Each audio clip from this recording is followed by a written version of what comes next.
সবাই খেয়াল করে দেখলো, আগের মজলিসে যেই লোকটাকে বিশ্বনবী জান্নাতি বলে ঘোষণা দিয়েছে, আজকেও ওই সাহাবী এসে ওই জায়গায় বসেছে। তৃতীয় দিন আবার বিশ্বনবী বললেন, এখন একজন সাহাবী এখানে এসে বসবে, সে জান্নাতি। সবাই খেয়াল করে দেখলো, ওই সাহাবীটাই আবার এসে বসেছে।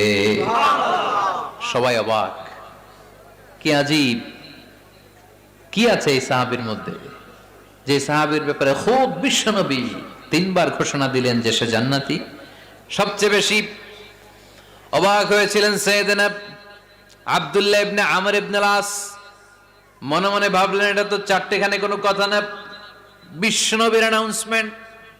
দুনিয়ার বুকে বিশ্বনবী তিনবার এই আনসারী সাহাবীকে জান্নাতি বলে ঘোষণা দিয়েছে, নিশ্চয়ই এই সাহাবীর এমন বিশেষ কোনো আমল আছে, এমন বিশেষত্ব আছে যেটা আমাদের মধ্যে নাই।